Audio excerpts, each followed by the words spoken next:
Hello class 9th। चलिए आज हम लोग poverty as a challenge chapter, जो कि आपकी इकोनॉमिक्स का 3rd चैप्टर है, उसको स्टार्ट करते हैं। पॉवर्टी एज अ चैलेंज, आप समझते ही हो कि गरीबी एक चुनौती है ना। पॉवर्टी यानी गरीबी और चैलेंज यानी चुनौती। तो गरीबी एक चुनौती।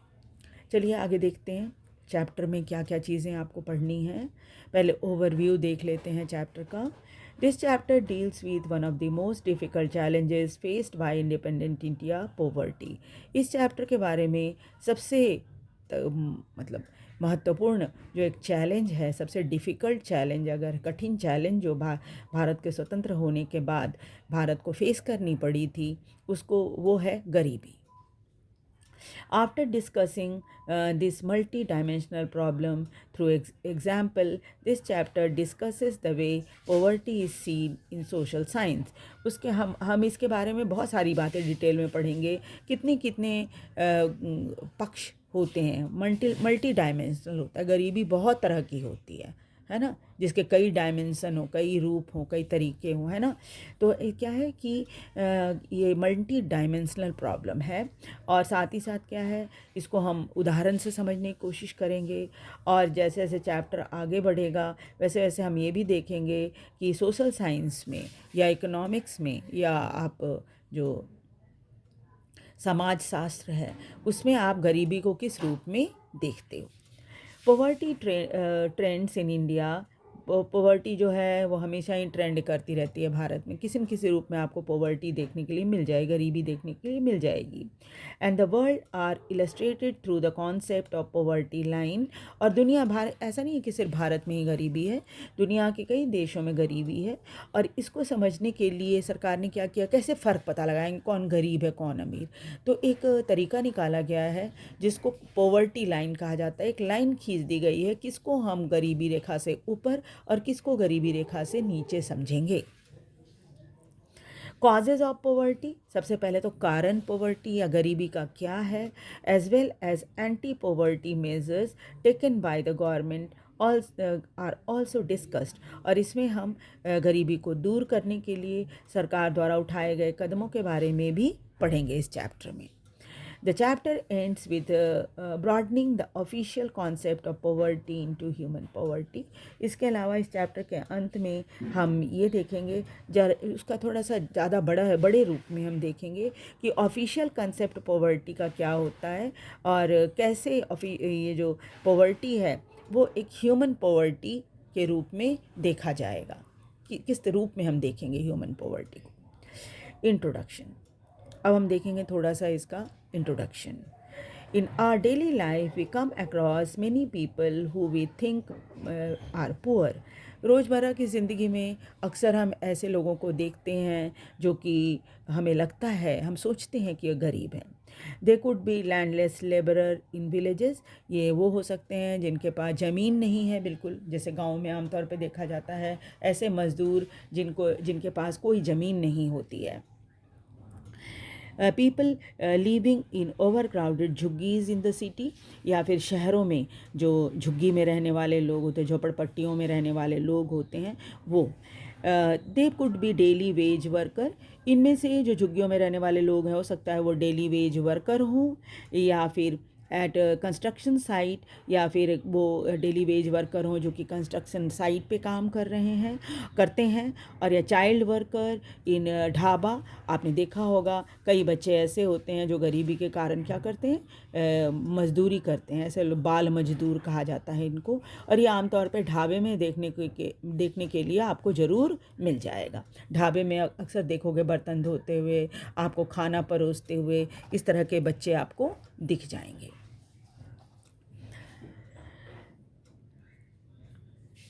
दे could also be beggar with children in tatters. ये भिखारी भी हो सकते हैं, भिखमंगे भी हो सकते हैं जो कि जिनके बच्चे एकदम बिल्कुल फटे पुराने कपड़े पहने रहते हैं। We see poverty all around us. इस तरह से अगर कहा जाए तो गरीबी हम हर जगह देखते हैं, हमारे आसपास हर जगह गरीबी दिखाई पड़ती है। We see poverty all around us. In fact, every fourth person in India is poor. और सच्चाई तो ये है कि हर चौथा व्यक्ति जो है भारत में गरीब है. This means roughly 270 million or 27 crore people in India live in poverty in 2011-12. अगर 2011-12 का रिकॉर्ड देखा जाए तो हम पाते हैं कि भारत में करीब 27 करोड़ लोग जो हैं वो गरीब हैं. This also means that India has the largest single concentration of poor in the world. इसका मतलब ये हुआ कि दुनिया में सबसे ज़्यादा गरीब लोग भारत में हैं. This illustrates the seriousness of the challenge. इससे आप अंदाज़ा लगा सकते हो कि ये कितना गंभीर मामला है, कितना गंभीर चैलेंज या चुनौती हमारे देश के लिए है. 2 टिपिकल केसेस ऑफ पॉवर्टी. उसके बाद 2 केस आपको पढ़ने के लिए मिलेगा, एक शहर में और एक गांव में. चलिए सबसे पहले हम देखते हैं कि शहर में जो गरीबी हमें देखने के लिए मिलती है वो किस तरह की होती है. Urban case. अर्बन मतलब शहर की. 33-year-old Ram Saran works as a daily wage laborer in a wheat flour mill near Ranchi in Jharkhand. 33 वर्षीय राम सरन जो है वो एक डेली वेज लेबर है जो कि एक गेहूँ पीसी जाती है जो मिल होती है. रांची में है ये मिल.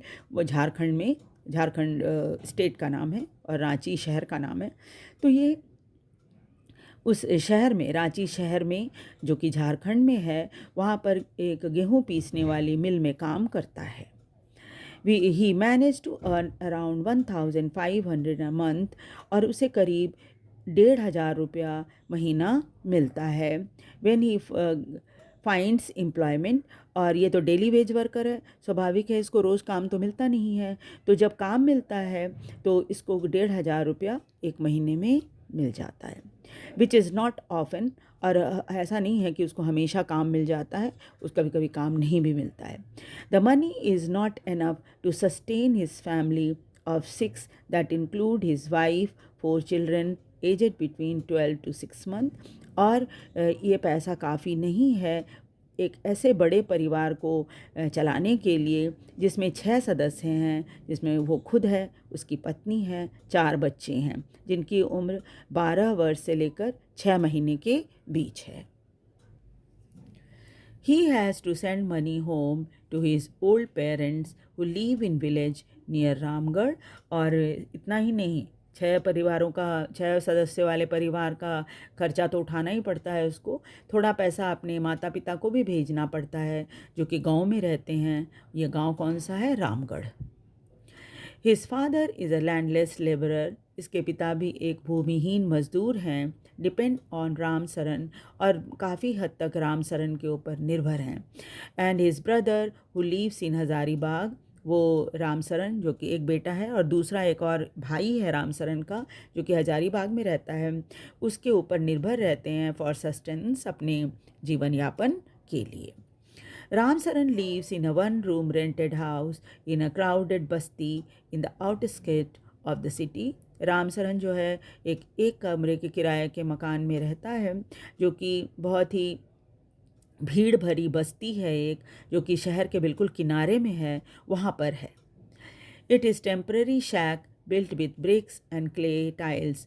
ये एक टेम्पररी तरीके से बना हुआ झोपड़ी है जो कि ईंटों और क्ले की टाइल्स से बना हुआ है. His wife Santa Devi works as a part-time maid in few houses and manages to earn another 800. उसकी पत्नी जो है संता देवी वो पार्ट टाइम मेड के रूप में काम करती है कई घरों में और उसे करीब महीने में 800 रुपया मिल जाता है. They manage to meager meal of dal rice twice a day. और किसी तरह से दोनों पति पत्नी अपनी कमाई से दाल रोटी या दाल चावल का ही इंतज़ाम कर लेते हैं जो कि 2 टाइम इनको खाने के लिए मिल पाता है. But there is never enough for all of them, लेकिन ये भी काफ़ी नहीं होता सबके लिए. His elder son works in as a helper in a tea shop to supplement the family income and earn another 300. इनका जो बड़ा बेटा है वो एक चाय की दुकान में हेल्पर के रूप में काम करता है और वो परिवार को थोड़ा सपोर्ट कर लेता है क्योंकि उसको 300 रुपये मिलते हैं. While his 10-year-old daughter take care of the younger sibling, और उसकी 10 वर्ष की बेटी जो है वो अपने छोटे भाई बहनों की देखभाल करती है. None of the children go to school, इनमें से किसी का बच्चा भी कोई भी बच्चा स्कूल नहीं जाता. They have only 2 pairs of hand me down clothes each, सभी बच्चों के पास 2 जोड़ी कपड़े हैं जो कि जैसे आप एक को धो एक पहनो, एक को धो एक पहनो, ऐसे करके है.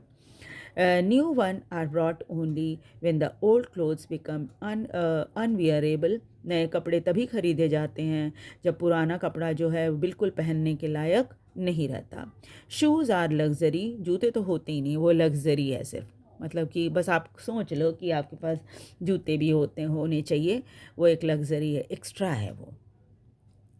The younger kids are undernourished, जो छोटे बच्चे हैं वो सभी के सभी अंडर नरिश्ड हैं, यानी उनको भरपेट खाने के लिए सही से नहीं मिलता. जो एक बैलेंस डाइट होना चाहिए ना, वो नहीं मिलता. अगर बैलेंस डाइट आपको नहीं मिलेगा तो आप अंडर नरिश्ड कहलाओगे. They have no access to health care when they fall ill, और कोई भी हेल्थ केयर उनको नहीं मिल पाता अगर वो बीमार पड़ते हैं तो, यानी अस्पताल जाने या डॉक्टर के पास जाने का कुछ भी इंतज़ाम नहीं है इनके पास. आप ये कह लीजिए कि पैसा नहीं है तो डॉक्टर के पास नहीं जा पाते. तो इस वजह से क्या है कि कोई बीमार पड़ने पर कोई देखभाल, इनकी जो डॉक्टर ही देखभाल होती है वो नहीं हो पाती. अब देखिए, तो हमने शहर का पढ़ा, अब देखते हैं हम गांव का, rural. Lakha Singh belongs to a small village near Meerut in Uttar Pradesh. ये कहानी लखा सिंह की है जो कि एक छोटे से गांव में मेरठ जो कि उत्तर प्रदेश में है, मेरठ एक शहर का नाम है, उत्तर प्रदेश में है ये, यहाँ पर रहता है. His family doesn't own any land, वैसे तो इनके परिवार के पास कोई ज़मीन नहीं है. So they do odd job for the big farmer, इसलिए कोई भी छोटा मोटा काम जो होता है बड़े किसानों के लिए वो ये करते हैं. वर्क इज़ इरेटिक, काम जो है वो नियमित रूप से हर दिन नहीं मिलता. एंड सो इज़ इनकम, अब जब काम ही नियमित रूप से नहीं मिलता तो इनकम भी नियमित नहीं है.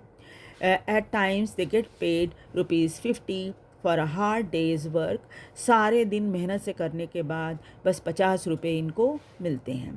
But often it is in kind like a few kilogram of wheat और दाल और even vegetable for toiling in the farm throughout the day. और कई बार क्या होता है कि पैसा नहीं मिला तो कुछ किलो गेहूँ मिल जाता है, या फिर दाल मिल जाता है, या फिर कुछ सब्जियां मिल जाती हैं, वो भी सारे दिन खटने के बाद, यानी पूरे दिन भर काम किया खेत पे तब जाके कहीं ये सब चीज़ें मिलती हैं. The family of 8 cannot always manage 2 square meals a day. 8 लोगों का परिवार है जिसको 2 टाइम खाने के लिए भी ठीक से नहीं मिल पाता. लखा लीव्स इन अ कच्चा हट, लखा जो है कच्चे झोपड़ी में रहता है on the outskirt of the village, और ये झोपड़ी भी गांव से थोड़ा बाहर की तरफ है. The women of the family spend the day chopping fodder and collecting firewood in the field. महिलाएं जो घर की हैं वो क्या करती हैं, जो चारा होता है ना जानवरों को खिलाने के लिए, उसको काटती हैं और कभी कभी इधर उधर से लकड़ियाँ, जलावन के लिए लकड़ियाँ इकट्ठा करती हैं खेतों में जाकर. His father is a TB patient, उसके पिता जो हैं एक टीबी मरीज हैं और passed away 2 years ago due to lack of medication. और पिता की मृत्यु हो गई 2 साल पहले, उन्हें प्रॉपर तरीके से दवाइयाँ नहीं मिली थी, इस कारण उनकी मृत्यु हो गई. His mother now suffer from the same disease. अब आपको पता ही है कि टीबी जो होता है, ट्यूबरकुलोसिस जिसको बोलते हैं, ये एक छूत की बीमारी है, तो इनकी माँ को भी हो गया है. And life is slowly Ebbing away, और वो भी धीरे धीरे मृत्यु के करीब जा रही हैं. Although the village has a primary school, वैसे तो गांव में प्राइमरी स्कूल है. प्राइमरी स्कूल आप समझते हो ना, 5वीं तक जहाँ पढ़ाई होती है उसको प्राइमरी स्कूल कहते हैं. तो प्राइमरी स्कूल है तो ज़रूर. लखा नेवर वेंट देयर, लेकिन वो कभी भी वहाँ पढ़ने नहीं गया। He had to start earning when he was 10 years old. उसने तो सिर्फ 10 वर्ष की उम्र में ही काम करना शुरू कर दिया था।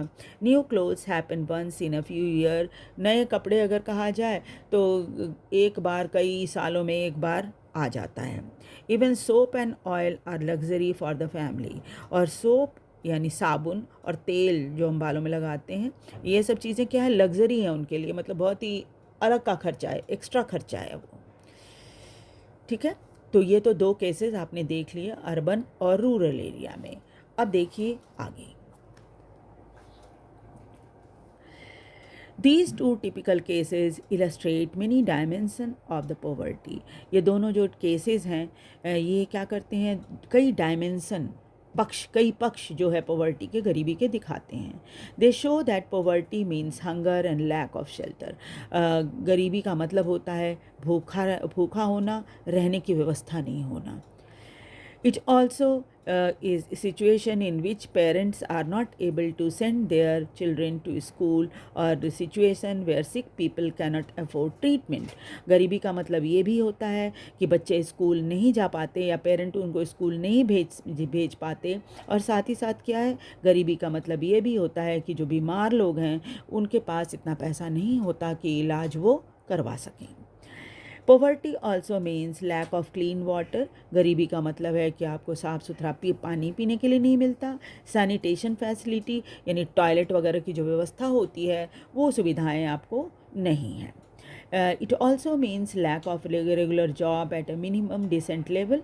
इसका मतलब ये भी है, गरीबी का मतलब ये है कि नियमित रूप से आपको जॉब नहीं मिलती जिसमें आप डिसेंट तरीके से कमाई कर सको। मतलब डिसेंट तरीके से कमाई का मतलब हुआ कि भाई इतना तो कम से कम कमाओ कि आपका पूरा परिवार भरपेट खा सके। अब above all it means living with a sense of helplessness. बिल्कुल ऐसा लगता है जैसे कि बिल्कुल असहाय ज़िंदगी जी रहे हैं, है ना, कोई मदद नहीं है, कहीं से कुछ नहीं है। Poor people are in a situation in which they are ill treated at almost every place.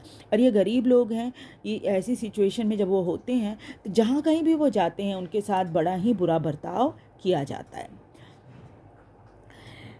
In farms, चाहे वो खेतों में काम करने जाएं, फैक्ट्री में काम करने जाएं, गवर्नमेंट ऑफिसेज में जाएं, हॉस्पिटल में जाएं, रेलवे स्टेशन में जाएं।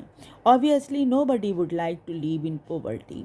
अब आप इस स्थिति को अगर देखोगे तो आपको ज़रूर लगेगा कि भाई ऐसी हालत तो भाई बिल्कुल ही ठीक नहीं है, यानी कोई भी ऐसी स्थिति में रहना पसंद नहीं करेगा। One of the biggest challenges of independent India has been to bring millions of its people out of abject poverty. इसलिए सरकार का सबसे बड़ा उद्देश्य यही है कि जल्दी से जल्दी इन सभी लोगों को गरीबी से बाहर निकाला जाए। जो करीब मिलियन पीपल जो हैं वो गरीबी रेखा से नीचे हैं, गरीबी में जी रहे हैं, उनको इससे बाहर निकाला जाए। Mahatma Gandhi always insisted that India would be truly independent only when the poorest of its people become free of human suffering। और गांधी जी ने इस बात पर हमेशा जोर दिया है कि भारत सही माने में तब स्वतंत्र हो पाएगा जब इसके सबसे गरीब लोग भी जो हैं वो किसी तरह की इंसानी सफरिंग जो होती है, तकलीफ़ जो होती है, उसको वो ना झेलें। तभी सही माने में एक भी भारतीय अगर तकलीफ़ झेल रहा है तो इसका मतलब भारत अभी पूरी तरह से स्वतंत्र नहीं हुआ है। ठीक है, तो नेक्स्ट क्लास में हम poverty as seen by the social scientist लोग पॉवर्टी को किस नज़र से देखते हैं, इसके बारे में हम पढ़ेंगे। वीडियो को लाइक और सब्सक्राइब ज़रूर कर दीजिए और शेयर भी कीजिए ताकि दूसरे बच्चे भी इसे पढ़ सकें, सीख सकें, जान सकें और लाभ उठा सकें। Thank you very much.